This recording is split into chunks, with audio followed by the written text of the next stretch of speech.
Salve Regina, Mater misericordiae, vita dulcedo, estes nostra salve. Pois bem, então vamos começar.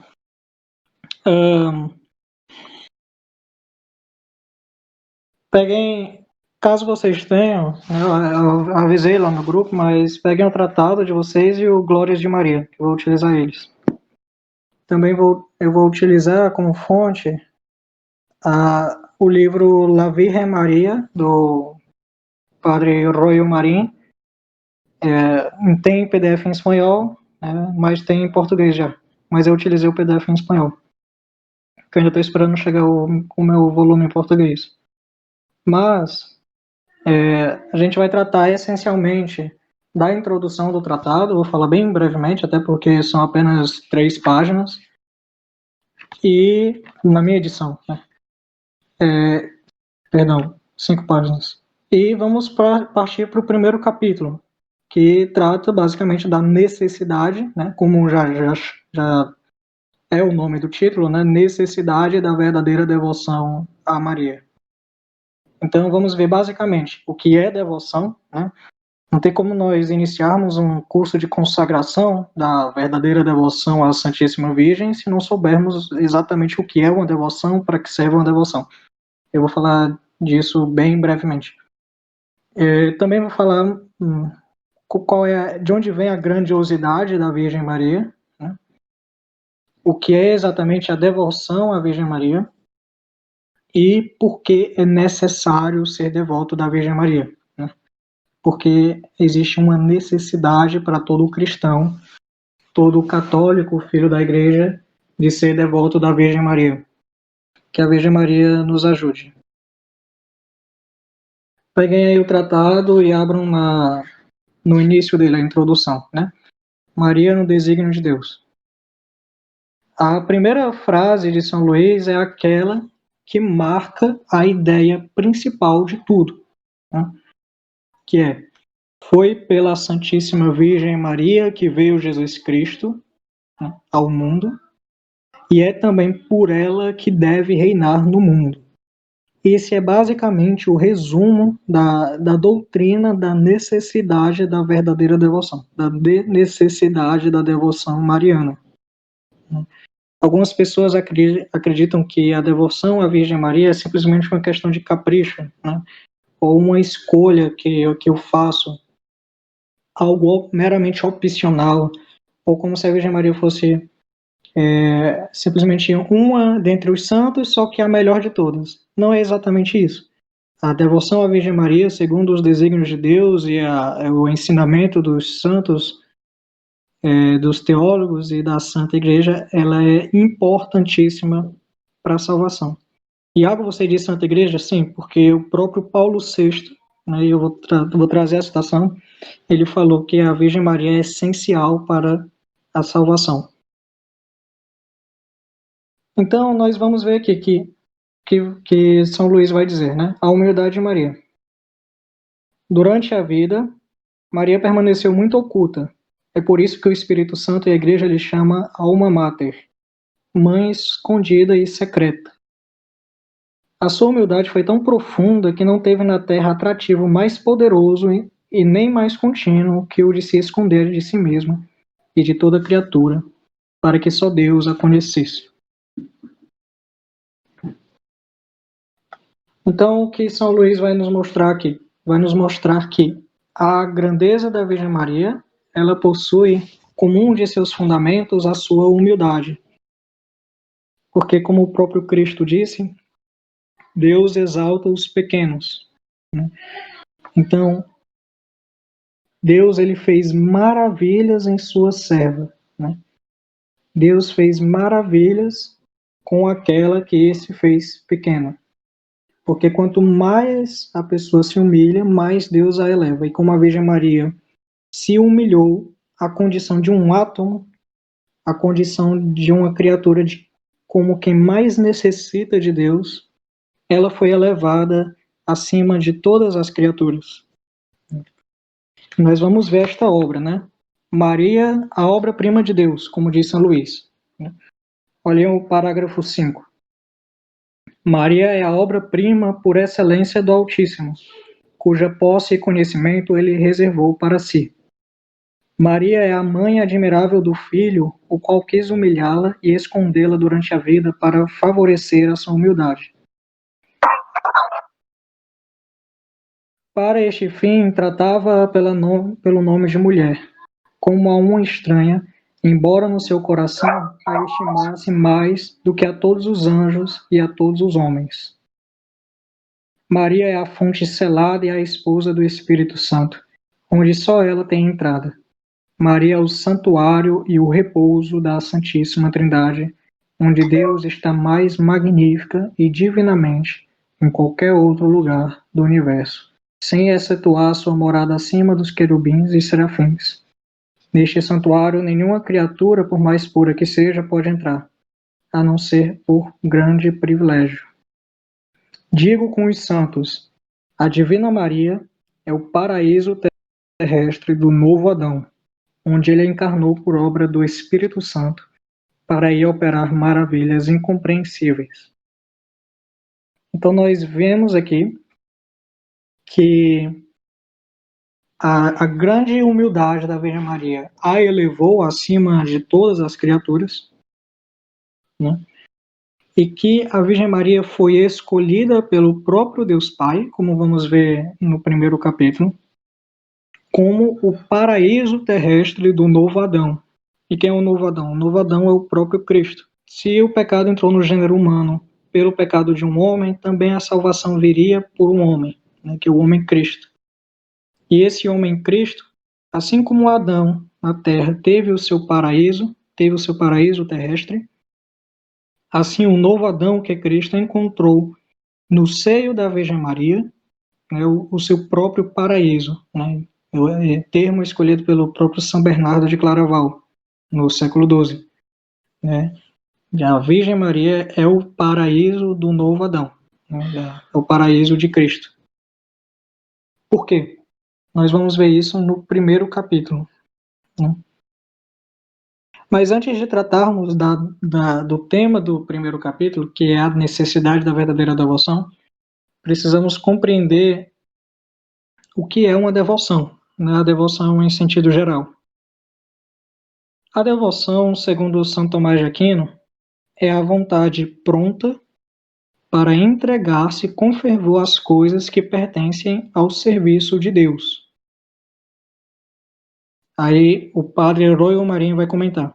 São, pois, devotos os que se entregam ou consagram por inteiro a Deus e lhe permanecem totalmente submissos.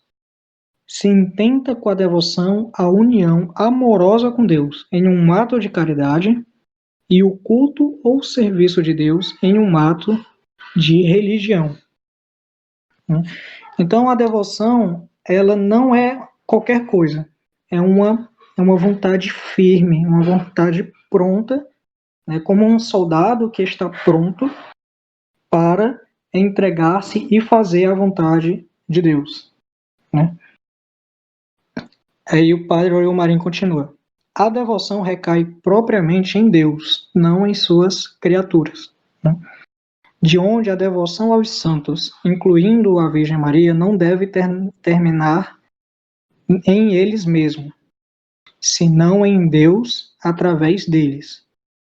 Veneramos propriamente o que tem de Deus neles. Ou seja, quando veneramos os santos, porque a devoção tem como objeto próprio Deus, já que a devoção é a vontade firme em fazer a sua vontade, né? A devoção a tudo que se remete à criatura, como aos santos, ela tem como fim último a direção a fazer a vontade de Deus, né? A direção última de render culto a Deus. Né? E o que é que veneramos nos santos? Que devoção é essa? Nós temos devoção por tudo que há de Deus neles, ou seja, a graça que eles possuem, a imensa graça que eles possuem, a glória que eles possuem no céu, as suas virtudes sobrenaturais, né, os seus elevados dons do Espírito Santo, tudo isso que nós veneramos deles é aquilo que há de Deus neles, né, que Deus deu gratuitamente para eles.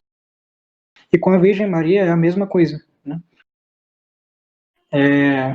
Tudo aquilo que veneramos na Virgem Maria é a abundância e imensidão de graças que Deus deu a ela e lhe reservou, né? Na devoção a este imaculado coração, que é a Virgem Maria, nós devotamos todas aquelas graças que Deus quis derramar nela, né? O Sagrado Coração de Jesus, né, ele não encontrou em nenhum coração um local onde possa derramar a sua abundância de graças, né? E era conveniente que houvesse um coração assim.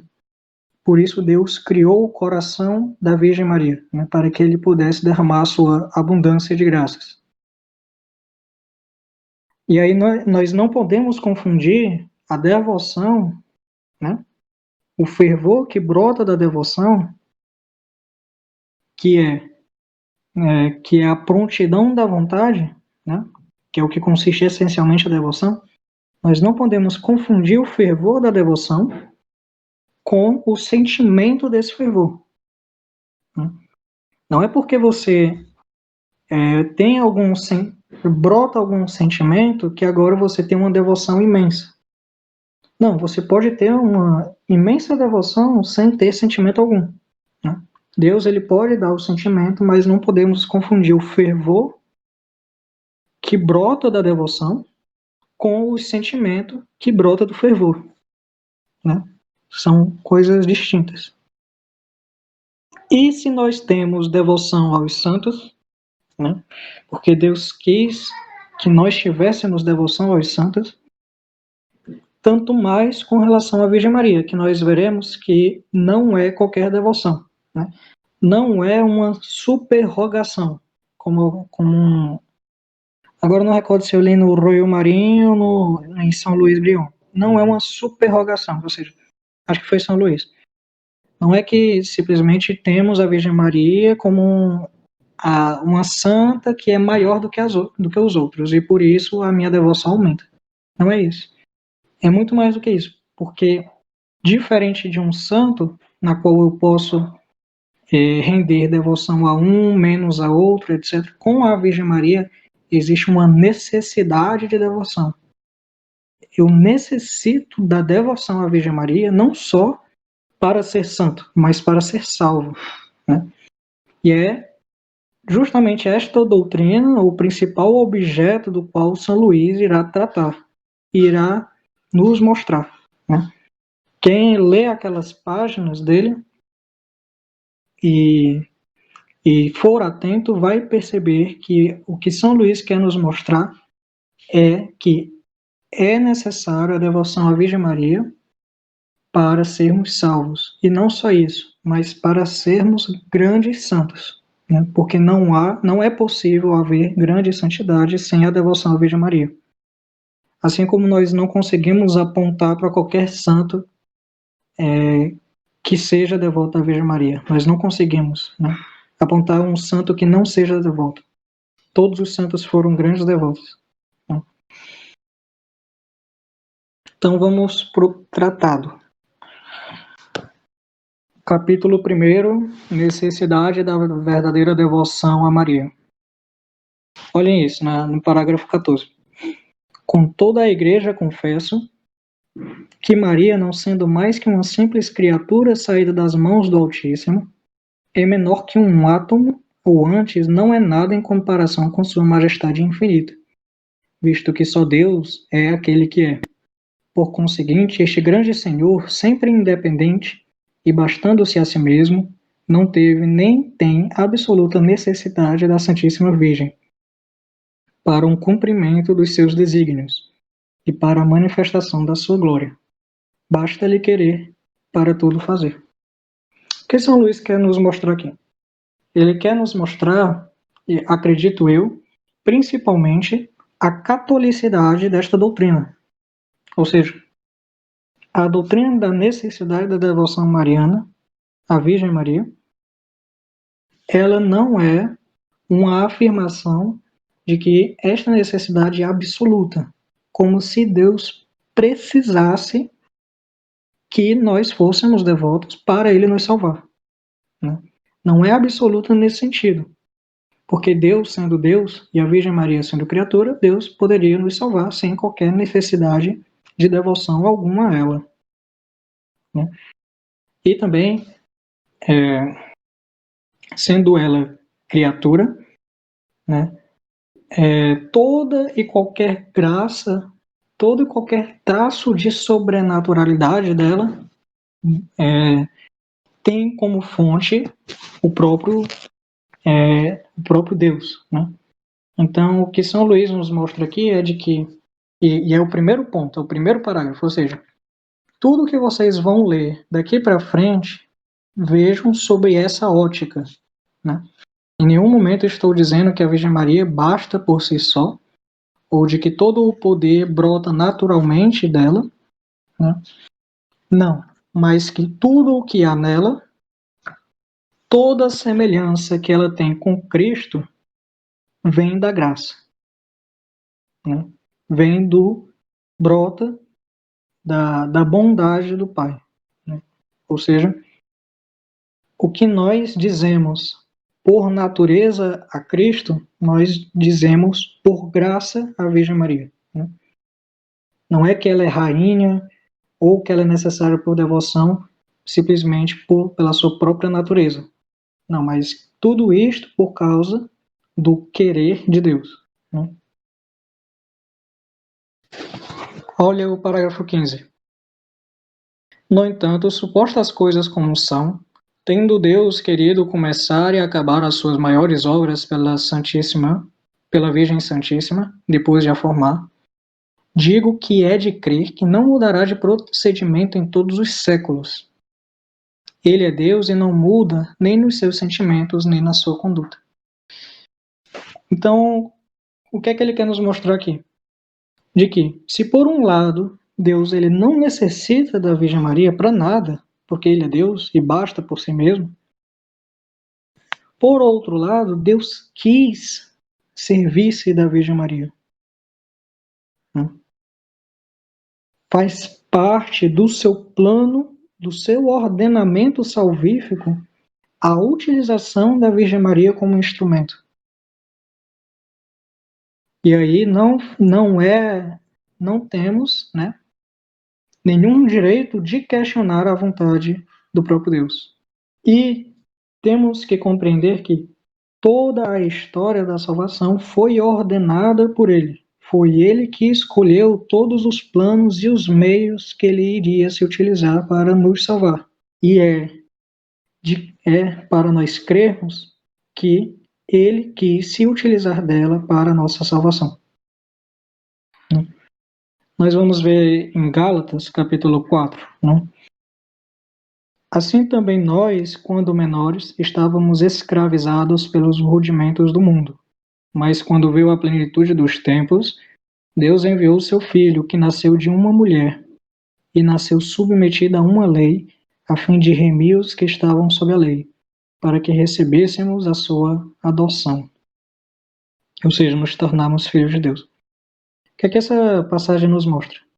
Deus enviou seu Filho, que nasceu de uma mulher. Ou seja, Cristo ele poderia ter vindo de muitas maneiras, de 1001 maneiras, e hiperbolicamente podemos dizer de incontáveis maneiras, né? No entanto, ele quis, né, em sua sabedoria, diante de todas as possibilidades, diante de todas as escolhas, do qual a sua onipotência divina se estende, diante de todas estas possibilidades, ele escolheu uma, e foi a esta escolha que a sua sabedoria infinita se deteve, e foi a esta escolha que a sua vontade soberana amou com profundidade. Que escolha é esta? Que tanto a sua sabedoria se deteve quanto a sua caridade amou. Foi a escolha de que o seu filho amado viria por meio de uma mulher, Deus enviou seu Filho, que nasceu de uma mulher. E aí o que São Luís nos mostra no capítulo 15? Digo que é de crer que não mudará de procedimento em todos os séculos. Ele é Deus e não muda nem nos seus sentimentos, nem na sua conduta. Ou seja, Deus, se ele é sabedoria infinita e ele é imutável, se ele viu que o melhor para os homens é que Cristo venha de uma mulher, ele, que não muda em sua opinião, que não muda em seu modo de agir, continua em sua sabedoria infinita a considerar que, se Cristo veio para a terra por meio de uma mulher, ele virá também a sua graça santificante, né? A sua inabitação trinitária virá também por meio de uma mulher, né? Por meio de uma mulher. E aí, este argumento, né, de que Deus ele escolheu a Virgem Maria como o meio pelo qual Cristo irá vir, e ele, que não muda em sua opinião, também se utilizará da Virgem Maria para nos salvar, porque nós somos salvos através da incorporação a Cristo, né? Nós somos salvos por meio da geração do próprio Cristo em nossas almas. O próprio Pai, que gera seu Filho eternamente, gera ele em nossas almas, né? O próprio Cristo disse que, se obedecermos os seus mandamentos, ele, com o Pai, fará morada em nossos corações, né? Então, assim como ele fez morada terrena aqui, na casa de São José, por meio da Virgem Maria, ele também fará morada em nossas almas, por meio de Maria Santíssima.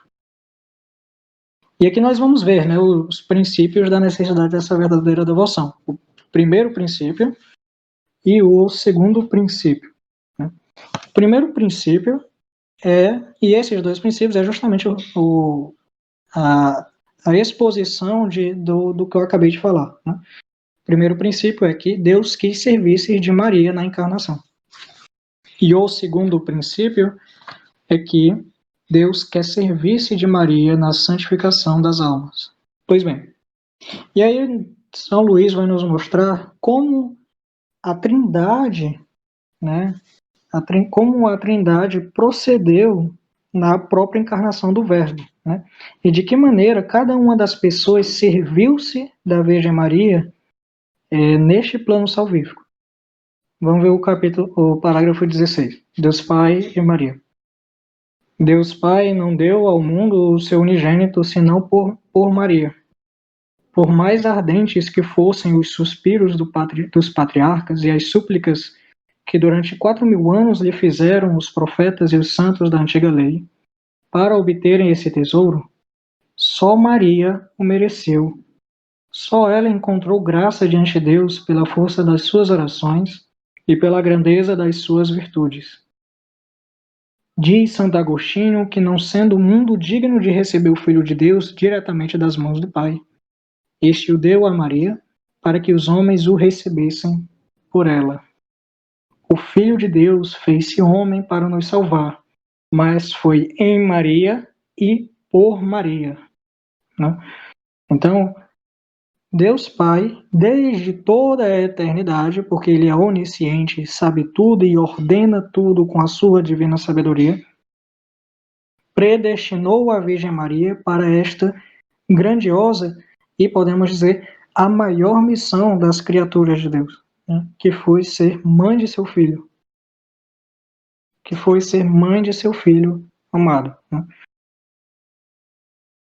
Deus Pai, para dar a Maria o poder de produzir o seu filho a todos os membros do seu corpo místico, comunicou-lhe a fecundidade na medida em que uma simples criatura a podia receber. Então, assim como o Deus Pai, ele fez com que Cristo gerasse na Virgem Maria, ele deu esta fecundidade a ela para que ela possa gerar Cristo em nós, né? E assim, por meio de Cristo que é gerado em nós, através da Virgem Maria, nós podemos ser salvos, né? Deus Filho e Maria. Parágrafo 18. Como um novo Adão ao seu paraíso terrestre, assim desceu Deus Filho ao seio virginal de Maria, para aí achar as suas delícias e operar às escondidas maravilhas de graça. O Deus feito homem encontrou a sua liberdade em se ver aprisionado no seio dela. Fez brilhar a sua força, deixando-se levar por essa jovem virgem. Achou a sua glória e a de seu Pai, escondendo os seus esplendores a todas as criaturas da terra, para só os revelar a Maria. Glorificou a sua independência e majestade, dependendo desta amável Virgem na sua concepção, nascimento, apresentação no templo, na sua vida oculta durante 30 anos e até a sua morte. Maria devia assistir a essa morte porque Jesus quis oferecer com ela o mesmo sacrifício e ser imolado ao Eterno Pai com o seu assentimento. Então, o que é que São Luís quer nos mostrar? São Luís quer nos mostrar que a Virgem Maria, Deus Pai escolheu ela para gerar Cristo, e o Filho escolheu a Virgem Maria para que ela fosse inicialmente a sua morada, o seu paraíso terrestre, no qual passou por 9 meses escondido. Mas não só isso, Cristo quis se utilizar da Virgem Maria durante toda a sua vida terrena. E é isso que algumas pessoas, ou mais escrupulosas com relação à devoção à Virgem Maria, ou então os próprios protestantes, não compreendem que ela não foi simplesmente uma parteira de Deus, né? Ela não simplesmente portou Cristo e pronto, acabou a sua missão. Mas a sua missão continua durante toda a vida de Cristo, né? Cristo se utilizou dela durante toda a sua vida. Podemos ver, primeiramente, na sua gestação, depois podemos ver na santificação de São João Batista, que é quando a Virgem Maria visita Santa Isabel, e por meio das suas palavras, Cristo santifica o menino Batista, e assim ele é santificado, né? Também Cristo se utilizou da Virgem Maria para o seu primeiro milagre na ordem natural, né, que foi a mudança da água para o vinho. Todos lembram deste fato? E se utilizou da Virgem Maria durante todo o tempo privado toda a vida privada que teve em sua casa, antes de sua vida pública, né? Cristo ele passou 30 anos na sua vida privada, né? E só 3 de vida pública. E aí São Luís vai dizer, né? Jesus Cristo deu mais glória a Deus pela sua submissão a Maria durante 30 anos do que ele teria dado se convertesse toda a terra operando os maiores prodígios. Veja que Cristo, ele escolheu, ele quis, ele preferiu passar 30 anos na vida privada com a Virgem Maria do que passar todos esses 30 anos fazendo prodígios em sua vida pública. Ele preferiu ter o contato com sua mãe durante 30 anos, né, do que passar todo este tempo tendo contato com o povo, com os demais. Por isso só teve 3 anos de vida pública. E São Luís vai dizer, né, no parágrafo 19, no final. Começou e continuou seus milagres por Maria. Por ela os continuará até o fim dos séculos. Então, Deus Pai se utilizou da Virgem Maria para que Cristo viesse. E assim, até hoje, ele vai se utilizar dela para trazer Cristo a nós. O Filho se utilizou da Virgem Maria nos seus milagres, na santificação de São João Batista, em sua missão. E assim, até hoje, Cristo quer se utilizar da Virgem Maria na sua missão salvadora, né, do povo de Deus. Cristo quer que a sua missão terrestre permaneça aqui através da santificação das nossas almas, né? Por meio de quem? Da Virgem Maria. E agora vamos ver com relação à pessoa do Espírito Santo. Parágrafo 20. Sendo o Espírito Santo estéril em Deus, isto é, não produzindo nenhuma outra pessoa divina, tornou-se fecundo por Maria, a quem desposou. Foi com ela e nela e dela que formou a sua obra-prima, um Deus feito homem, e que forma todos os dias até o fim dos séculos os predestinados e os membros do corpo que tem por cabeça o adorável Jesus. Por isso que quanto mais numa alma ele encontra Maria, sua amada e inseparável esposa, tanto mais operante e poderoso se torna para produzir Jesus Cristo em nossa alma e essa alma em Jesus Cristo. Então o que ele quer dizer aqui? Novamente, Deus Pai se utilizou da Virgem Maria para trazer Cristo. Cristo se utilizou da Virgem Maria para operar os seus milagres, né?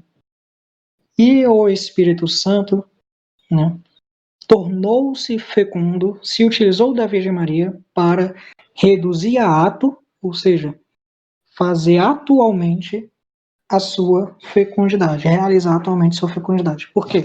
Porque o Espírito Santo, ele de certa forma não era fecundo na Trindade.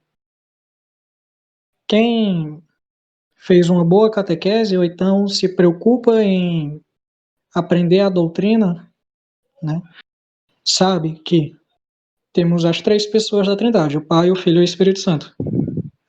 O Filho, ele procede do Pai por geração. Então, o próprio Pai gera eternamente o Filho, né? E o Espírito Santo, ele procede, né, do amor entre o Pai e o Filho. Então vejam que do Espírito Santo não procede nenhuma outra pessoa. O Filho procede do Pai e o Espírito Santo procede do Pai e do Filho. Mas veja que, e aí por isso São Luís diz que ele de certa forma na Trindade não é fecundo. Mas depois, no próximo parágrafo, ele quer deixar bem claras as coisas. Não é que ele é fecundo absolutamente, porque sendo ele Deus, se quisesse, ele poderia que dele proceder uma outra pessoa, uma quarta pessoa, né? Mas não, ele não faz isso. No entanto, sendo ele Deus, né, sendo fecundíssimo, não procedeu nenhuma outra pessoa na Trindade, mas só reduziu a ato a sua fecundidade, ou seja, operou a sua fecundidade no seio virginal da Virgem Maria, no momento em que gerou o próprio Cristo nela. Eu concordo que aqui foi um pouco complexo, mas é basicamente isso, né? Ou seja, Deus Pai, ele trouxe a Virgem Maria ao mundo, e assim ele quer trazer ela também para nós. O Filho, por meio da Virgem Maria, operou os seus milagres, e aqui operou os seus milagres na ordem da graça, santificando São João Batista, e na ordem da natureza. E agora ele quer se utilizar dela para operar os seus milagres na ordem da graça, nos santificando pela sua graça, né? E o Espírito Santo reduziu a ato a sua fecundidade no seio virginal de Nossa Senhora. E agora, nós que recebemos a graça de Deus, né, encontramos a fecundidade do Espírito Santo, que, gerando Cristo na Virgem Maria, agora, por meio dela, gera Cristo em nós, né? Gera Cristo em nós. Ou seja, nos dá a graça, nos dá a vida divina, né? E nos dá a inabitação da Trindade, né? Cristo habita em nós. Bem, nós, pelo batismo, nós somos incorporados a Cristo, né? O que significa isso? Significa que agora nós somos parte dos seus membros, né? A Virgem Maria, quando gerou Cristo, não gerou só sua cabeça, mas gerou sua cabeça e seus membros. Então, a Virgem Maria não só exerceu a sua fecundidade gerando Cristo, mas também exercerá nos gerando para a vida, né? E por isso ela é nossa mãe. Eu vou explicar isso mais para frente. Agora vamos para o segundo princípio. O segundo princípio. Deus quer servir-se de Maria na santificação das almas, né? E isso aqui eu já havia explicado já no primeiro, né? Deus quer se utilizar da Virgem Maria para nos santificar. Parágrafo 22.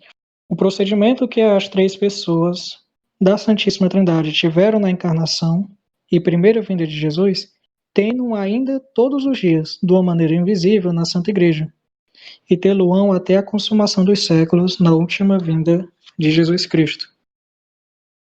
Parágrafo 23.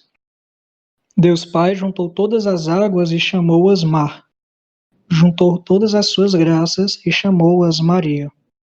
Este grande Deus tem um tesouro ou celeiro riquíssimo, onde encerrou tudo o que tem de belo, de resplandecente e raro e precioso, incluindo o seu próprio Filho, este tesouro imenso que não é outro a não ser Maria, a quem os santos chamam o tesouro do Senhor.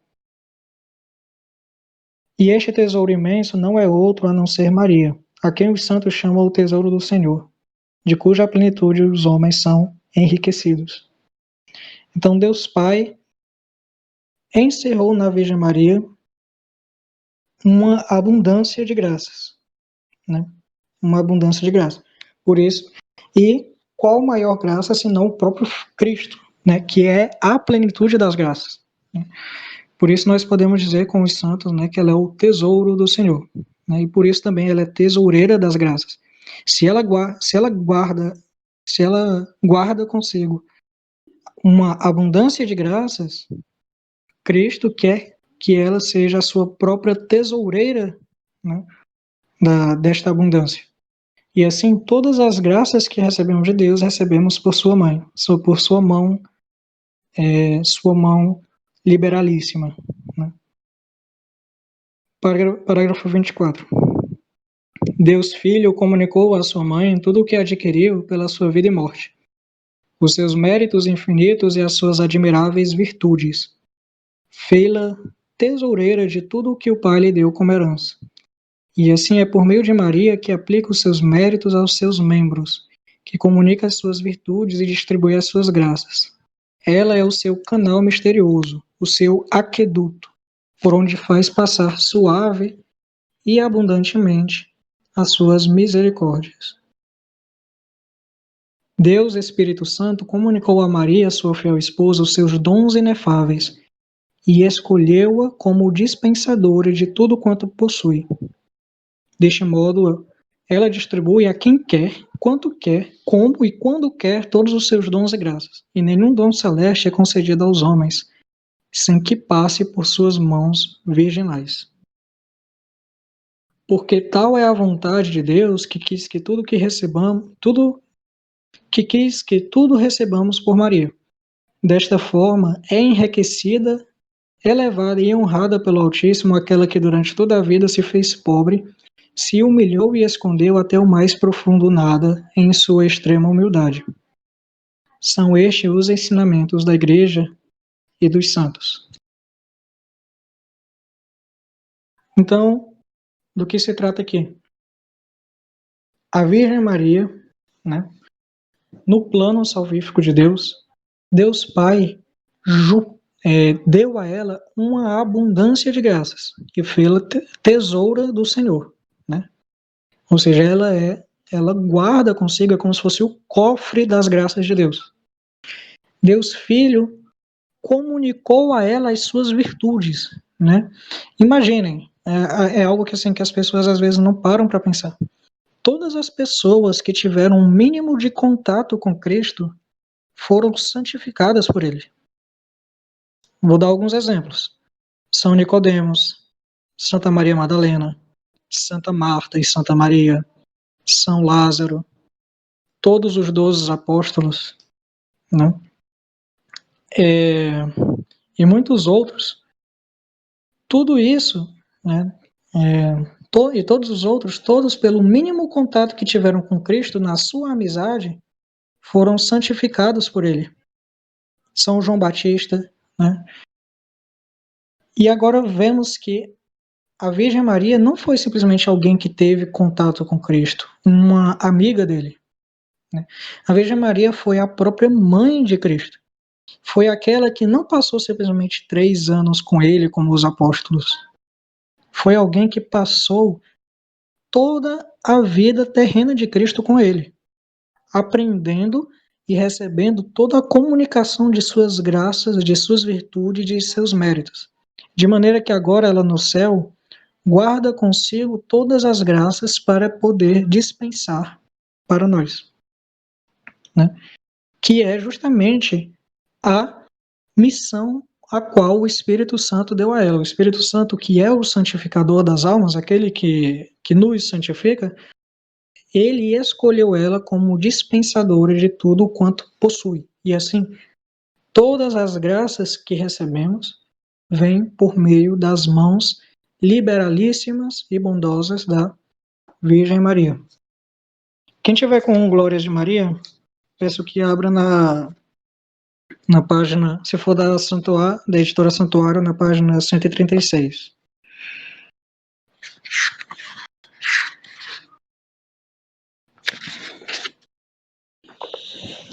Olha o que Santa Afonso de Ligório diz. É por isso Maria comparada à lua. Colocada entre o sol e a terra, a lua dá a esta o que recebe daquele, diz São Boaventura. Do mesmo modo, recebe Maria os celestes influxos da graça para nos transmitir aqui na terra. Pelo mesmo motivo, chama-lhe a Igreja porta do céu, né? Como todo o induto do rei passa pela porta de seu palácio, observa São Bernardo. Assim também a graça nenhuma desce do céu à terra sem passar pelas mãos de Maria. Ajunta São Boaventura que Maria é chamada porta do céu, porque ninguém pode entrar no céu senão pela porta que é Maria. Nesse sentimento confirma-nos São Jerônimo, isto é, um antigo autor com esse nome, no Sermão da Assunção, que vem inserido nas suas obras. Nele lemos que em Jesus Cristo reside a plenitude da graça, como na cabeça, de onde se transfunde para nós, que somos seus membros, o vivificador espírito dos auxílios divinos necessários à nossa salvação. Em Maria reside a mesma plenitude como no pescoço pela qual passa esse espírito para comunicar-se ao resto do corpo. Com cores mais vivas dá São Bernardino o mesmo pensamento. Por meio de Maria, transmitem-se aos fiéis, que são o corpo místico de Cristo, todas as graças da vida espiritual emanadas de Jesus Cristo, que lhes é cabeça. E com as seguintes palavras procura confirmar isto. Tendo-se Deus dignado habitar no ventre desta Virgem Santíssima, adquiriu ela uma certa jurisdição sobre todas as graças, porque saindo Jesus Cristo do seu ventre sacrossanto, dele saíram juntamente como de um oceano celeste todos os reinos das divinas dádivas. Né? Então aqui não precisa explicar mais nada. Vamos continuar.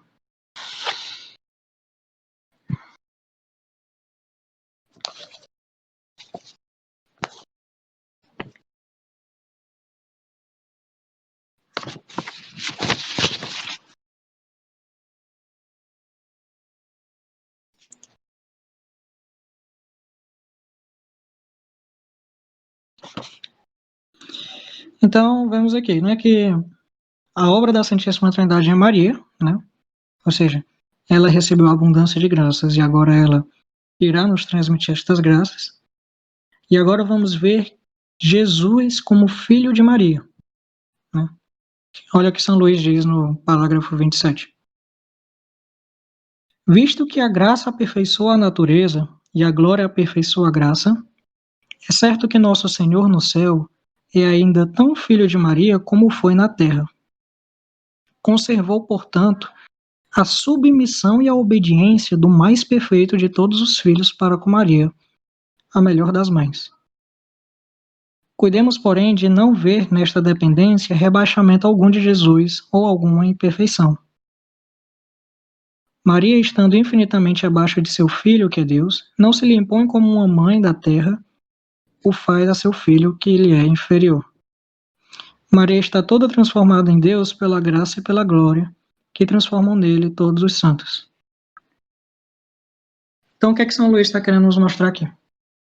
Existe uma doutrina da igreja, e isso é dogma, de que a graça não destrói a natureza, aperfeiçoa ela. Então, por exemplo, o que é a natureza? A natureza é aquilo como nós fomos criados.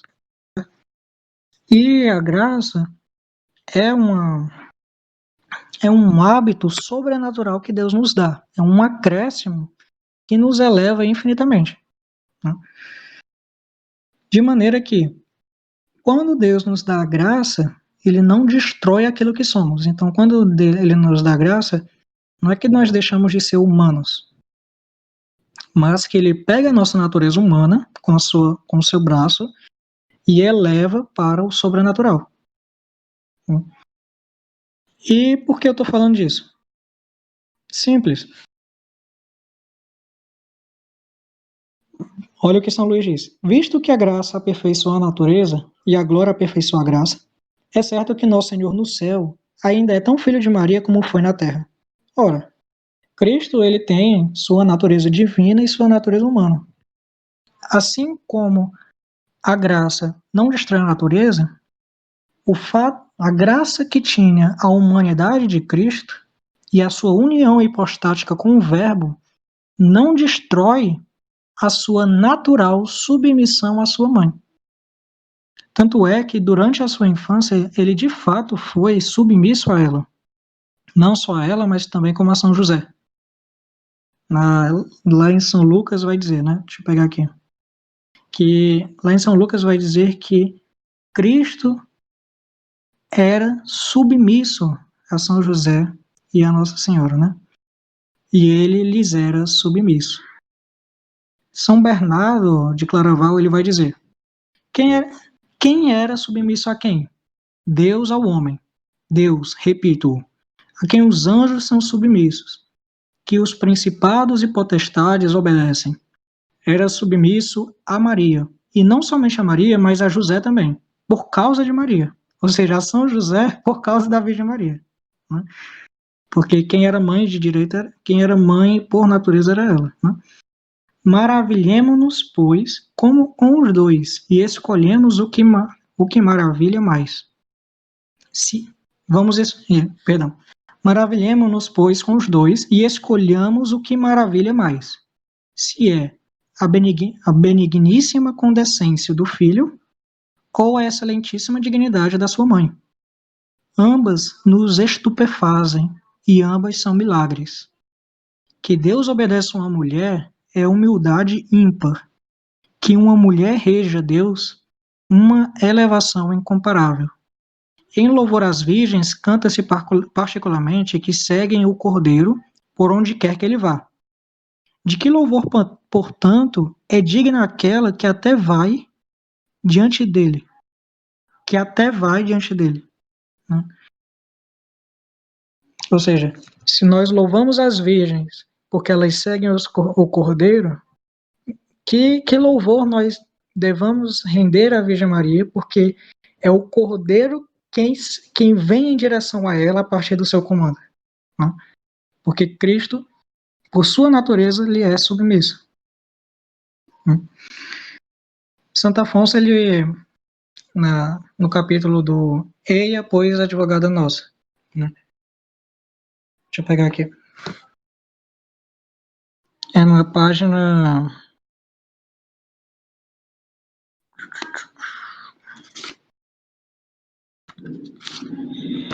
Na página 151. Daí concluímos que são as súplicas de Maria eficacíssimas para o ter em tudo quanto ela pede, ainda que não possa dar ordens a seu filho no céu.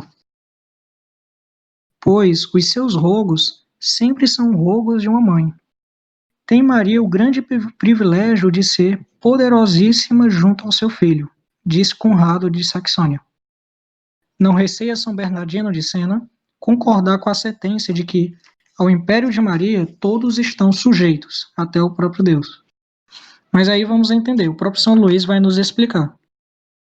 Aqui nós não estamos dizendo que a Santíssima Trindade, ela se rebaixa à Virgem Maria, não é isso.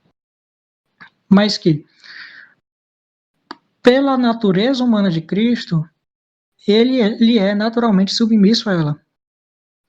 E por causa da sua íntima união com a Santíssima Trindade, tudo aquilo que ela deseja é o que a própria Trindade quer. De maneira que os seus pedidos são ordens para o seu filho, mas a Santíssima Trindade, como que lhe obedece? Por quê? Porque tudo aquilo que ela pede, a própria Trindade a deseja. Né? Isto é, aí agora voltando para Santo Afonso. Isto é, Deus lhe atende os rogos como se fossem ordens. Né? Isso respondendo, ao império de Maria, todos estão sujeitos ao próprio Deus. Isto é, Deus lhe atende os rogos como se fossem ordens. Exclama Puríssimo e Admiro, a Virgem de tal modo,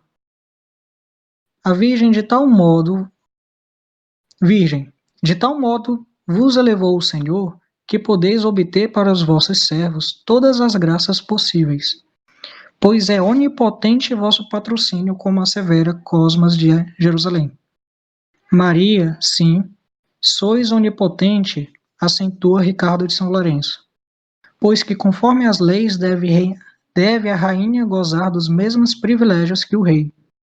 Por isso colocou Deus toda a igreja não só sob o patrocínio, senão também sob o império de Maria, observa Santo Antonino. Né? Então, Cristo, ele é, pela sua natureza humana, Cristo é, pela sua natureza humana, submisso à Virgem Maria. Isso não faz com que Cristo esteja abaixo dela, né? Mas ela, por estar em íntima união com a Trindade, tudo aquilo que ela deseja é a própria vontade que a Trindade quer. Né? E por isso nós podemos dizer que a Virgem Maria ela tem intercessão onipotente, ou seja, tudo aquilo que ela pede, Deus realiza. Pois as nossas orações elas são tanto mais atendidas por Deus quanto mais amamos Ele.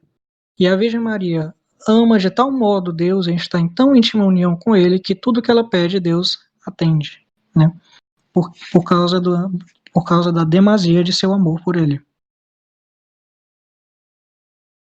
Vamos continuar, para encerrar, né?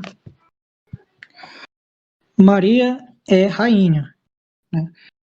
Parágrafo 28. No céu, Maria impera aos anjos e aos bem-aventurados, como recompensa da sua própria humildade.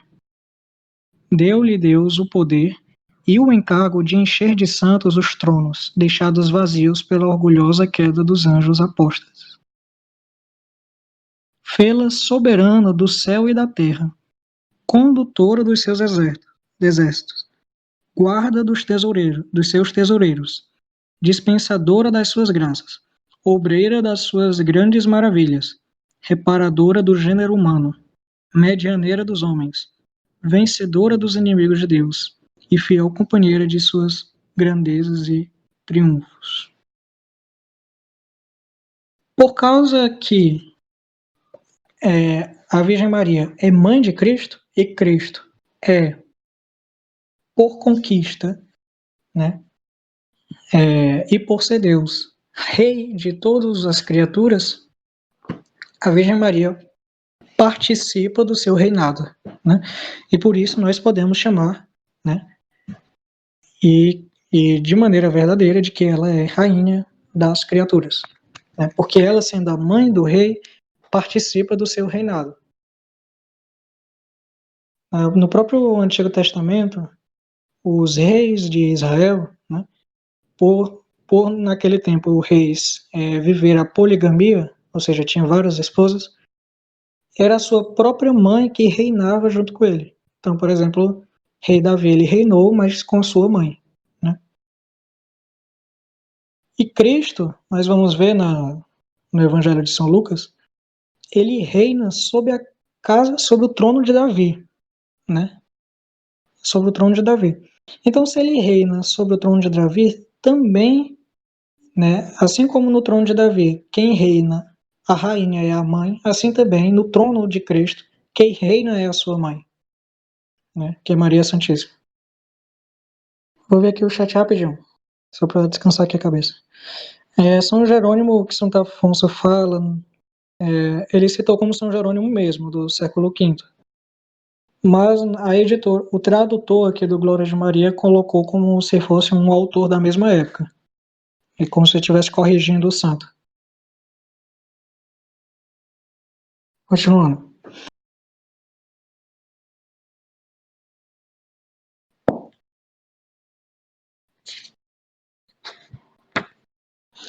Deus Pai, Deus por Pai, Maria por Mãe. Parágrafo 30. Como na geração natural, prossegue São Luís Grion, como na geração natural e corporal há um pai e uma mãe, assim também na geração sobrenatural e espiritual há um pai que é Deus e uma mãe que é Maria. Todos os verdadeiros filhos de Deus e predestinados têm a Deus por pai e a Maria por mãe. E a quem não tem por mãe, não tem Deus por pai. Eis porque os réprobos, como os heréticos, os cismáticos, etc., eis porque os réprobos, os cismáticos, etc., que odeiam ou olham com desprezo ou com indiferença a Santíssima Virgem, não têm Deus por pai, ainda de que disto se gloriem, porque não têm Maria por mãe. Porque se tivessem por mãe, honrá-la-iam e amá-la-iam como um verdadeiro e bom filho ama e honra naturalmente sua mãe, que lhe deu a vida. Então, ó, Maria é nossa mãe. De que maneira podemos entender isso? Existem dois tipos de vida, né? A vida natural e a vida sobrenatural. Na vida natural, a nossa mãe é aquela que nos gerou no ventre. Então, por exemplo, o nome da minha mãe é Margarete. A Margarete é minha mãe por natureza, é minha mãe natural, né? Ela me amamentou, me ajudou a crescer, me educou e etc. No entanto, não existe apenas a vida natural. Porque fomos destinados para o céu, precisamos de uma segunda vida. Porque a vida natural nós vamos perder com a morte, né? A vida sobrenatural é aquela que conseguimos pela graça de Deus, né? Quando somos batizados e incorporados a Cristo, nós recebemos o que a gente chama de vida sobrenatural. Por que essa vida sobrenatural? Porque é a vida da alma. Sem a graça, nós estamos em pecado, nós estamos em inimizade com Deus e por isso nossa alma está morta. Com a graça de Deus, com o batismo, nós, incorporados a Cristo, nós participamos da sua vida divina. E esta vida divina é a vida sobrenatural, né? Que nós perdemos a vitalidade desta participação na vida de Cristo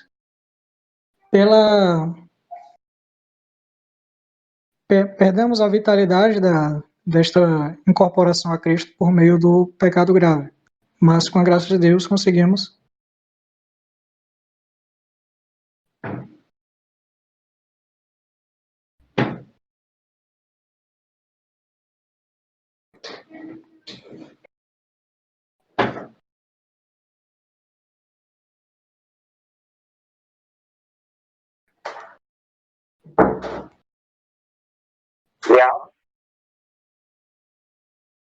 Voltei. Então, nós temos a vida natural e sobrenatural. Então, quando somos incorporados a Cristo, nós começamos a participar de sua vida divina. E a graça de Deus nos dá esta vitalidade, né? Então, onde é que entra a Virgem Maria nisto? Assim como a nossa mãe nos gerou e nos deu a vida natural, é por meio da Virgem Maria que que Deus quer gerar Cristo em nós. E assim, a Virgem Maria nos gerando se torna a nossa mãe espiritual. A maternidade da Virgem Maria, ela pode ser compreendida em um sentido falso, em um sentido incompleto e em um sentido real. O sentido falso, e que é infelizmente o mais difundido, é aquela que nós simplesmente consideramos ela como mãe. Nós temos ela temos ela um certo afeto por ela, né? E por isso, né, por causa do nosso afeto por ela, nós temos ela como mãe. Nós mesmos temos ela como mãe. Este é o sentido falso. O sentido incompleto é aquele que nós consideramos ela como nossa mãe porque Cristo nos deu ela como mãe na sua crucificação. Né? Ele de fato entregou a Virgem Maria a nós como mãe. Né? Ele diz a São João: eis aí a tua mãe. Né? Filho, eis aí a tua mãe. Mulher, eis aí o teu filho. Cristo de fato nos entrega como filhos a Virgem Maria. Mas considerar apenas essa entrega é uma maneira incompleta, porque existe o sentido real, né, que aí completa o sentido com a entrega de Cristo, o sentido de que nós compreendemos que Cristo nos entrega ela como mãe. Qual é o sentido real? É o fato de que a Virgem Maria gera Cristo em nossa alma e nos dá a vida sobrenatural. Ora, sendo ela a dispensadora de todas as graças, ela também dispensa a graça santificante, que é justamente a que nos dá a vitalidade sobrenatural. E esta vitalidade sobrenatural, tendo por mediação a Virgem Maria em nossas almas, ela é a nossa mãe espiritual. E não só de consideração afetiva, mas mãe real. Né? Ela é realmente nossa mãe, mãe espiritual. E, sendo ela nossa mãe espiritual, o desprezo para com ela também será um desprezo para com o Pai, porque foi o próprio Pai, no seu plano salvífico, que escolheu ela como mãe. Né? E assim como, ao rejeitar a minha mãe natural, estou ao mesmo tempo desprezando o meu Pai, que escolheu ela como esposa, ao desprezar a Virgem Maria, que é minha mãe espiritual, estou desprezando o Pai e o Espírito Santo. O próprio Espírito Santo que escolheu ela como sua esposa, eu estou desprezando eles que, no seu plano salvífico, escolheu ela para ser a nossa mãe. E assim como a mãe natural nos alimenta e cuida de nós, a Virgem Maria nos alimenta com a graça. Nos educa fazendo aumentar em nós as nossas virtudes, né? E cuida de nós, nos preservando do pecado. Cristo nasceu de Maria e nós nascemos por meio de Maria. Né? É por meio de Maria que nós nascemos para a vida sobrenatural.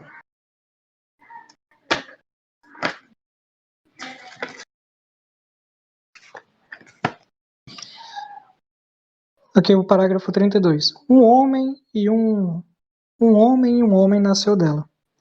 Diz o Espírito Santo. Segundo a explicação de alguns santos padres, o primeiro homem nasceu de Maria, foi o homem-Deus, Jesus Cristo. O segundo é um homem impuro, filho de Deus e de Maria por adoção. Se Jesus Cristo, cabeça dos homens, nasceu dela, todos os predestinados e membros desta cabeça também dela devem nascer, por uma consequência necessária. A mesma mãe não pode dar à luz a cabeça ou o chefe sem os membros, nem os membros sem a cabeça. Isso seria uma monstruosidade da natureza. Ou seja, nascer a cabeça sem o corpo ou o corpo sem a cabeça, né? Seria uma monstruosidade. Se um membro do corpo místico de Jesus Cristo, quer dizer, um predestinado, nascesse de outra mãe que não fosse Maria, que gerou a cabeça, não seria um predestinado, nem um membro de Jesus Cristo, mas sim um monstro na ordem da graça. Então, nós vemos aqui a necessidade de que aquele que nasce na graça deve nascer da Virgem Maria, porque a Virgem Maria, gerando não só a cabeça, mas também o corpo, gerou todos aqueles que estão predestinados para a salvação.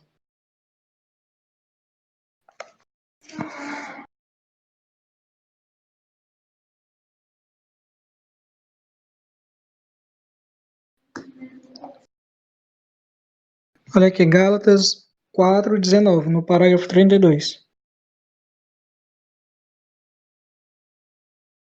Podem-se aplicar-se à Santíssima Virgem com mais verdade ainda do que São Paulo as perdão. Podem aplicar-se à Santíssima Virgem com mais verdade ainda do que São Paulo as aplicava a si próprio estas palavras: Filhinhos meus, por quem eu sinto de novo as dores do parto, até que Cristo se forme em vós. Né? Então, se o próprio São Paulo ele pode dizer, né, que ele sente as dores do parto para formar Cristo, né, nos seus filhos, quanto mais a Virgem Maria nós podemos falar a mesma coisa. Sendo que com ela é realmente, né, ela é a própria dispensadora das graças. Ela que gera Cristo em nós. Né? Santo Agostinho, ultrapassando-se a si mesmo, e a tudo que eu acabo de dizer, afirma que os predestinados, para se tornarem conforme a imagem do Filho de Deus, vivem neste mundo escondidos no seio da Santíssima Virgem. Lá são guardados, alimentados, sustentados e criados por esta boa mãe, até que ela os gere para a glória depois da morte. Né? Nós, enquanto estamos aqui na Terra, estamos sendo gestados pela Virgem Maria. Né? E o nosso nascimento será para a glória. Vai acabar, viu, pessoal?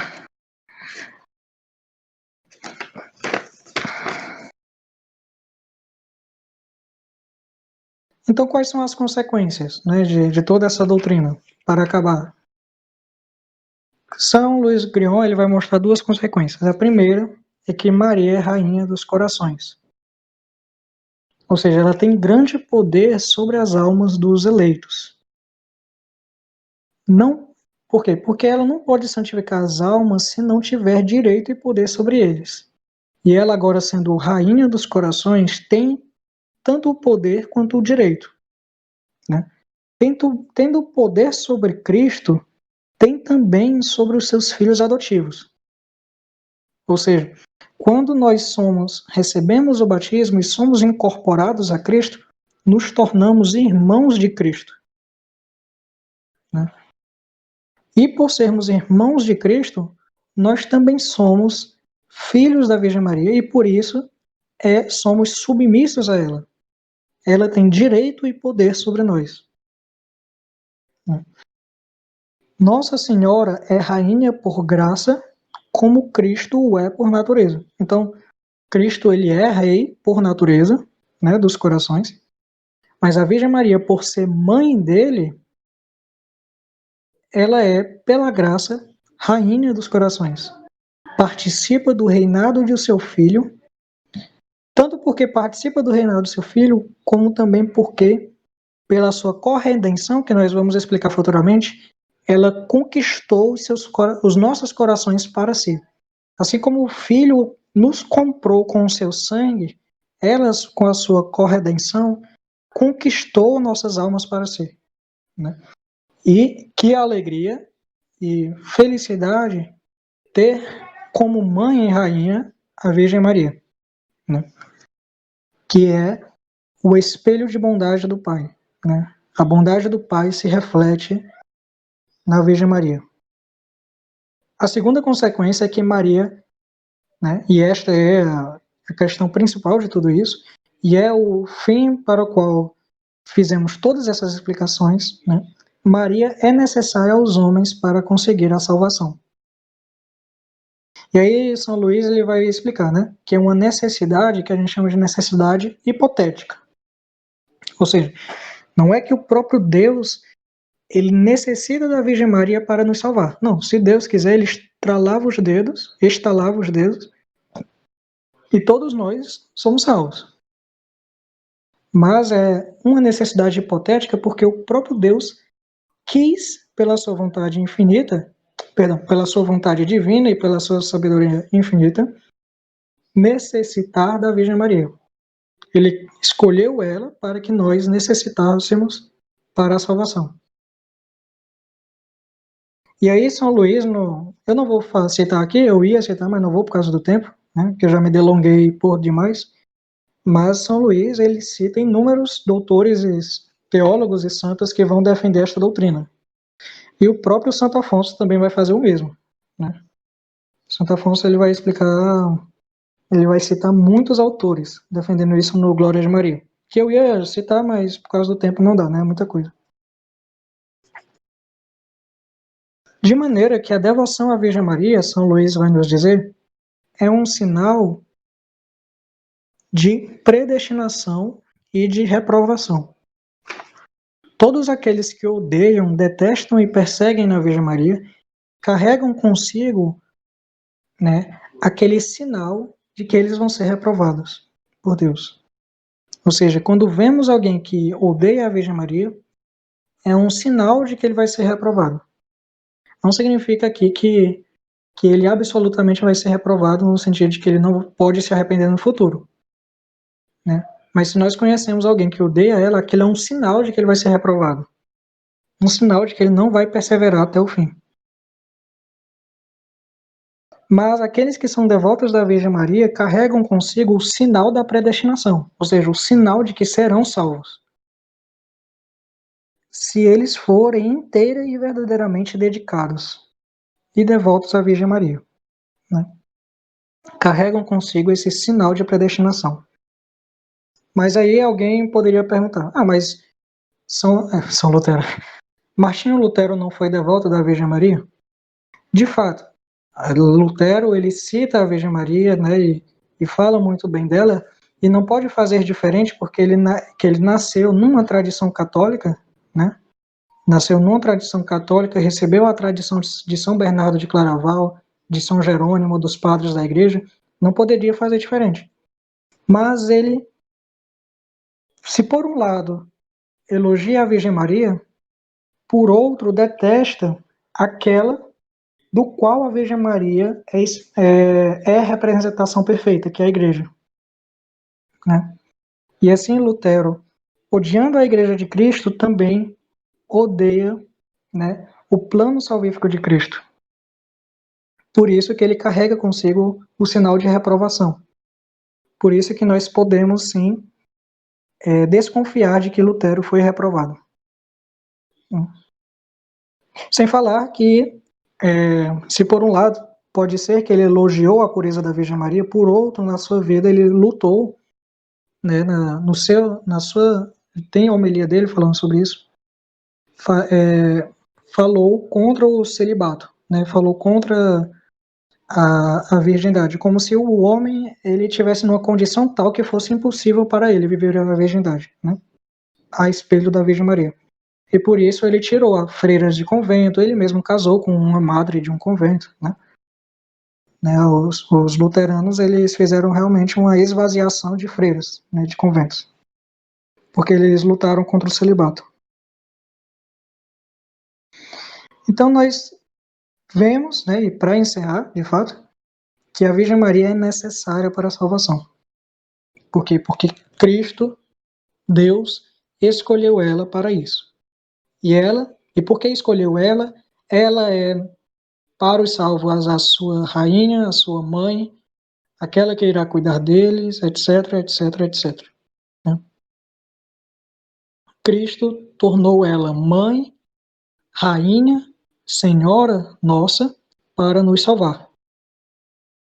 O Royal Marin ele vai explicar melhor essa questão, né?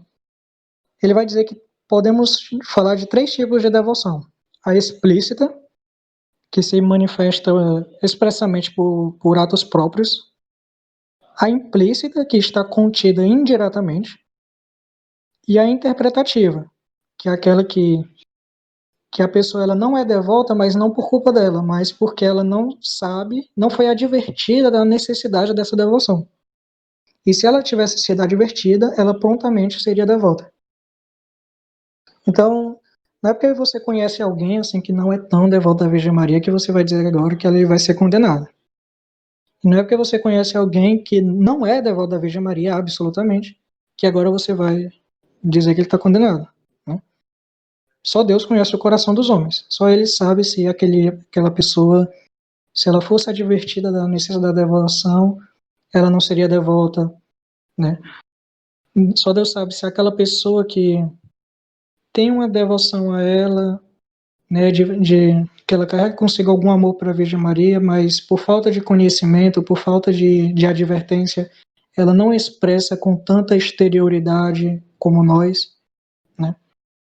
Existem pessoas que, sim, que são um pouco devotas da Virgem Maria, mas que se elas fossem advertidas, elas encontrassem bons autores como São Luís, encontrassem boas pessoas para lhes catequizar, como vocês mesmos podem ser os apóstolos da Virgem Maria, para educar, chamar a atenção das pessoas para poder amar mais elas, né? Deus sabe quem são essas pessoas, né, que têm devoção implícita e interpretativa. Mas de nós devemos ser explicitamente devotos dela. E para isso vai contar a nossa salvação. Porque é por ela que Cristo quer nos dar a graça da perseverança final, que é morrer na graça de Deus e ser salvo. Paulo VI ele vai dizer, né, em 1964. Se eu travar um pouco é porque eu estou lendo o espanhol direto, né? Maria e a Igreja são realidades essencialmente inseridas no desígnio da salvação, que se nos oferece através do único princípio de graça e do único mediador entre Deus e os homens, que é Cristo. E aí ele fala, essencialmente, ele repete, essencialmente. Ou seja, nós não só necessitamos da igreja, mas também, essencialmente, precisamos da Virgem Maria. Né? Estas duas realidades estão inseridas no desígnio da salvação, né, ordenada por Cristo. E aqui está justamente a importância desse curso, né, de que vocês se preparem verdadeiramente para se tornarem bons devotos, verdadeiros devotos da Virgem Maria. E ela também é necessária não só para a nossa salvação, mas também para a santificação daqueles que são especialmente chamados por Deus para a sua perfeição. Porque a perfeição de vida, ou seja, aquela vida santa como teve São Luís Gonzaga, Santa Teresinha do Menino Jesus, ela é a escola de Cristo. E qual foi a escola de Cristo? Foi a sua mãe, que é a Virgem Maria. Aqui eu encerro.